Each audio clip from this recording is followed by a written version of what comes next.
교과책에 밑줄 치는 다섯 남자와 함께하는 교과를 토의하는 시간 15분 교토시 시작합니다.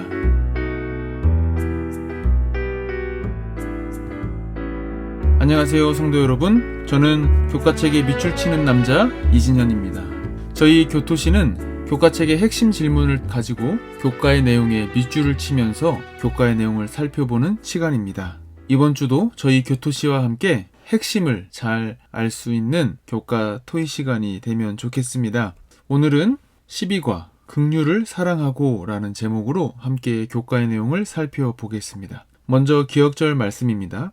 정직한 자들에게는 흑암 중에 빛이 일어나나니 그는 자비롭고 긍휼이 많으며 의로운 이로다. 은혜를 베풀며 꾸어주는 자는 잘 되나니 그 일을 정의로 행하리로다. 시편 112편 4절과 5절의 말씀입니다. 오늘 기억절에서도 그 단어가 나오지만 이번 주 교과는 핵심 단어가 긍휼 그리고 정의가 아닌가 생각을 해보게 됩니다. 저희들은 크고 작은 자선 활동이나 봉사 활동이나 또 기부 등을 하는데요. 오늘 교과의 내용을 함께 살펴보면서 저희들이 제7일 안식일 예수 재림교인 성도로서 어떻게 더욱더 적극적으로 긍휼을 사랑하는 모습을 나타낼 수 있을까 함께 생각해 보면 좋을 것 같습니다. 그 첫 번째로 저희 재림교회 처음 시작할 당시에도 이 미국의 노예 제도를 반대하며 또 노예들에게 흑인들에게 복음을 전했던 역사를 이번 주 교과 171쪽에서 볼 수 있는데요. 바로 엘렌 G 화이트의 둘째 아들인 에드슨입니다. 미국의 남부 지역에서 흑인들에게 복음을 전하기 시작했고 또 그때 당시에는 어떻게 보면 사회적인 통념이나 그런 문화에 맞지 않는 행동이었지만 그럼에도 불구하고 시대를 앞서가면서 오히려 노예들을 돕는 일을 했던 것을 교과책에 기록하고 있습니다. 그래서 이러한 재림교회 선구자들이 노예 제도에 반대하는 행동에서 우리가 좀 생각해 봐야 할 것.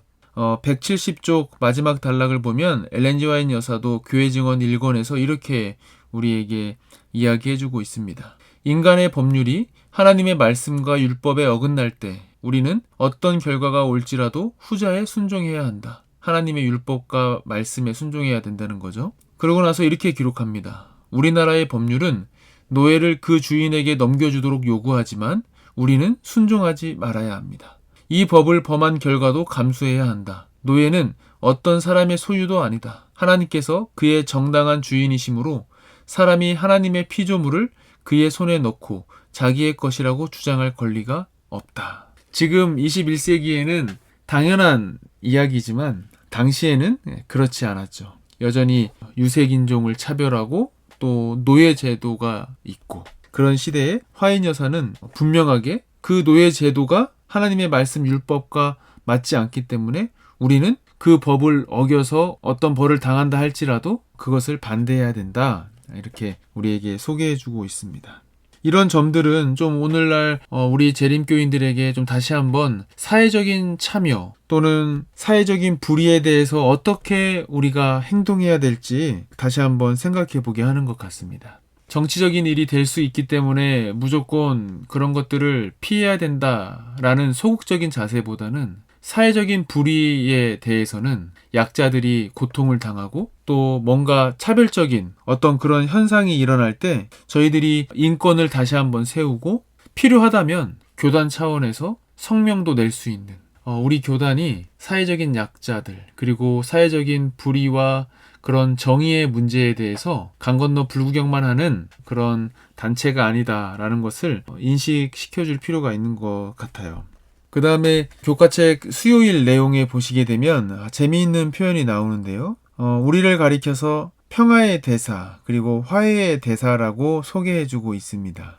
우리가 예수님의 화해의 대사라면 우리가 이러한 분쟁이나 대립의 현장에서 우리 교회가 어떤 역할을 할 수 있을지 또 생각해 봐야 할 텐데요.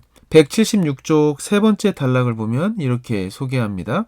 예수님이 전하신 복음의 중심부에는 죄 많은 인간을 창조주와 화해시키시고 화평하게 하시는 하나님의 은혜롭고 위대한 행동이 자리 잡고 있다. 우리는 우리가 받아 누리는 화해를 모본으로 삼고 다른 사람들을 위해 화해의 대사가 되어야 한다. 그리고 그 다음 단락 176쪽 5번째 단락을 보게 되면 또 이렇게 산상보훈의 말씀을 소개해주고 있습니다. 하나님과 조화를 이룬 사람은 하늘의 평화에 참여하는 자이며 그 복된 가마를 사방으로 널리 퍼뜨릴 것이다. 그러면 화평의 정신이 세속적인 투쟁으로 피곤하고 거칠어진 사람들의 마음에 이슬같이 내릴 것이다. 저희들이 예수님의 화해의 대사 그리고 하늘의 평화에 참여하는 자라고 소개하고 있는데요. 그렇다면 우리가 화해의 대사로서 지역사회에서 해야 할 일이 당연히 있지 않을까 생각을 해보게 됩니다. 여러 가지 활동을 할 수 있겠지만 아동 범죄나 여러 가지 폭력 그런 예방 캠페인도 우리가 벌일 수 있을 것 같고요. 또 지역 주민이 참여할 수 있는 봉사활동을 교회가 주도적으로 좀 계획해서 지역에서 할 수 있지 않을까. 기존에는 지역에서 하고 있는 어떤 행사나 봉사에 참여하는 입장이었다면 더 적극적으로 나아가서 우리가 그런 봉사나 그런 캠페인을 주최하는 주체자가 되고 지역 주민들을 그런 선한 뜻으로 모을 수 있다면 더 적극적인 우리가 하나님의 평화의 대사로서 활동할 수 있지 않을까 생각을 해보게 되고요. 이 외에도 소그룹에서 어떻게 하면 우리가 교과의 내용처럼 화해의 대사, 평화의 대사가 될 수 있을까? 내가 실천하는 것은 무엇이 있는지 이야기도 좀 나눠보고 또 그런 것들을 교회 차원으로 어떻게 발전시킬 수 있을지 이야기를 나눠보는 것도 좋을 것 같습니다. 다음은 목요일 내용을 좀 함께 보실 텐데요. 발언권이 없는 자들, 사회적인 약자들이라고 말할 수 있겠는데요. 이런 분들을 위해서 교회가 어떤 역할을 하기를 또 하나님은 원하실지 또 내용을 먼저 좀 살펴보겠습니다. 178쪽 네 번째 단락인데요. 정의를 추구하라는 선지자들의 호소는 결코 인기를 얻을 수 없었다. 그러나 하나님께 사명을 받았다는 동기와 정의를 추구하시는 하나님의 열정에 대한 이해, 가난하고 억눌린 자들의 공경에 대한 동정심, 최선의 사회를 건설하고자 하는 열망 등이 동기가 되어서 선지자들은 반대와 불편, 위험에도 불구하고 그들의 시대와 사회에서 담대하게 목소리를 낼 수 없는 자들을 위한 음성이 되었다라고 소개하고 있습니다. 이사야서 58장을 읽어보면 정의를 실천할 것을 강조하고 있는데요. 하나님께서 기뻐하시는 것이 무엇인지 이사야 58장에 소개해주고 있는데요. 이렇게 좀 내용들이 나와 있습니다. 5절에는 이렇게 돼 있어요. 이것이 어찌 내가 기뻐하는 금식이 되겠으며 라고 하면서 6절부터 보면 이렇게 기록되어 있습니다. 내가 기뻐하는 금식은 흉악의 결박을 풀어주며 멍에의 줄을 끌어주며 압제당하는 자를 자유하게 하며 모든 멍에를 꺾는 것이 아니겠느냐. 또 7절에 줄인 자에게 내 양식을 나누어 주며 유리하는 빈민을 집에 들이며 헐벗은 자를 보면 입히고 내 고륙을 피하여 스스로 숨지 아니하는 것이 아니겠느냐. 하나님께서 기뻐하시는 정의가 무엇인지 소개해주고 있는데요. 그래서 저희들이 이러한 사회적인 약자들을 위해서 정의를 베푸시는 하나님의 모습을 떠올리면서 우리는 그렇다면 어떻게 이 사회에서 정의를 베풀 수 있을까? 저희들이 주변을 섬길 때 그것이 곧 우리가 정의를 행하는 것이다 라는 것을 보게 됩니다. 단순히 캠페인을 하고 말로만 외치고 이러는 것만 정의가 아니라 실제로 우리가 묵묵하게 그렇게 사회적 약자들을 섬긴다면 그 모습 자체가 정의를 베푸시는 하나님께서 원하시는 모습이 아닐까 생각을 해보게 되고요. 또 하나 월요일 내용으로 좀 넘어가 봐서요.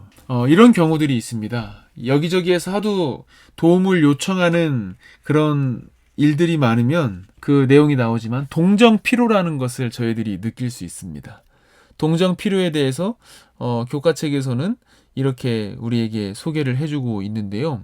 172쪽 두 번째 단락을 보면 동정피로에 대해서 말하면서 이것은 정서적인 에너지와 재정적인 후원을 요구하는 많은 이유 때문에 여러 사람이 피로감을 느낄 만큼 우리가 슬픔과 비극에 지나칠 정도로 노출되어 있다는 개념이다. 도와주고는 싶은데 하도 여기저기에서 그런 목소리를 많이 듣다 보니까 나도 모르게 그런 목소리에 둔감해질 수 있다라는 것을 우리에게 소개해주고 있는데요. 그래서 그런 주변의 고통에 우리가 둔감해지지 않으려면 우리가 어떻게 해야 될까? 그러면서 172쪽 방금 읽었던 내용 바로 이어지는 내용을 보면 그러나 예수님은 주위의 불행과 고통을 예민하게 인지하면서도 동정심을 유지하셨다. 따라서 우리도 그래야 한다.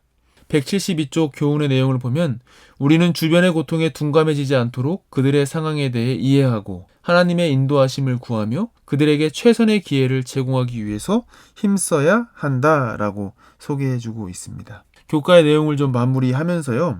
우리가 단순히 정치적인 행동 이런 것이 아니라 하나님의 명령으로서 우리 교회가 실천해야 하는 정의, 그런 것들은 무엇이 있을지 한번 생각해보고 토의해보면 좋을 것 같습니다. 실제로 내가 살고 있는, 그리고 우리 교회가 속해 있는 그 지역에서 여전히 불공정과 불의가 발생되는 부분은 없는지 모니터링 한다고 하는데요. 그런 것들을 좀 우리 교회가 할 필요가 있지 않나. 그래서 그런 불의나 그런 불공정에 대해서 조금이라도 개선할 수 있는 방법들이 있다면 좀 실천하고 우리 주변의 지역 사회가 좀 더 하나님께서 원하시는 모습으로 바뀌어갈 수 있다면 그런 것들이 우리가 정의를 실천하는 첫걸음이 아닌가 생각을 해보게 됩니다.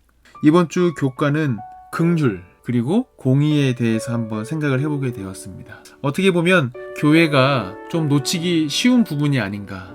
왠지 공의, 정의하면 머리에 띠를 두르고 피켓을 들고 가서 시위를 하고 천막 치고 이렇게 농성을 하고 해야 될 것 같은데요. 사실 그런 것들만이 우리가 사회적인 정의를 실천하는 것이 아니라 내가 있는 그 자리에서 하나님께서 나에게 주신 재능과 달란트 그리고 여러 가지 축복들을 통해서 관대함을 베풀고 정의를 실천하는 것, 이것이 바로 내가 있는 자리에서 할 수 있는 사회적인 정의라는 것, 우리가 잘 알고 또 그렇게 실천하면 좋겠습니다. 이상으로 오늘 제12과 긍휼을 사랑하고 교과의 내용을 마무리하도록 하겠습니다. 저희 교토시는 다음 주에도 가장 쉬운 교과 토의 방송되도록 최선을 다하겠습니다. 고맙습니다.